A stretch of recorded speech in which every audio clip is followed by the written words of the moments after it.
मधुबनी जिला के तमाम प्राइवेट स्कूल के वाहन इंस्पेक्शन भ रहल अछि पथ परिवहन विभाग द्वारा, जाहिमे आइ 3 व्हीलर के लेल गेल ई रिक्शा और ऑटो रिक्शा के डीटीओ सर खुद आइ इंस्पेक्शन कऽ रहल छथि। अहाँ सबके बता दी जे अखन हम सेंट्रल पब्लिक मधुबनी थाना मोड़ पर छी। जय मिथिला, अहाँ सब देख रहल छी मिथिला तक न्यूज। अहाँ सबके बता दी जे मधुबनी में हर स्कूल में जाकर पथ परिवहन विभाग द्वारा गाड़ी के निरीक्षण भ रहल है। जे बच्चा ऑटो और ई रिक्शा से आवे छथिन ओहि वाहन सबके चेकिंग भ रहल है कि उद्देश्य लऽ कऽ चेकिंग भ रहल छै, की विचार एलै और की रूल रेगुलेशन छै पथ परिवहन विभाग में। अखन हमरा साथ पदाधिकारी छथि।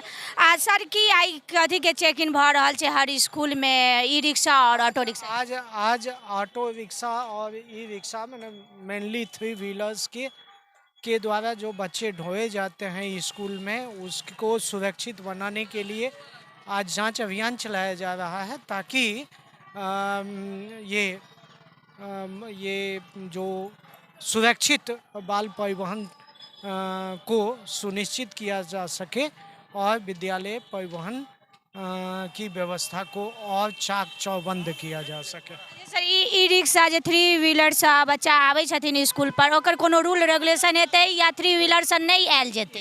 इसी को करने के लिए, रूल फ्रेम करने के लिए या उसके लिए रेगुलेशन बनाने के लिए ये सारा सर्वे कार्य किया जा रहा है और एक डाटा उपलब्ध हो जाने के बाद इसकी रूलिंग की जा सकेगी। पूरा मधुबनी में जतेक प्राइवेट स्कूल? हाँ, सामान्यतः प्राइवेट स्कूल ही बच्चों के आने जाने की व्यवस्था करता है, या जो बच्चे उस स्कूल में पढ़ते हैं उसके पेरेंट्स अपने माध्यम से उनको स्कूल लाने और ले जाने के लिए, अपने बच्चे को स्कूल लाने और ले जाने के लिए वाहनों की व्यवस्था करते हैं।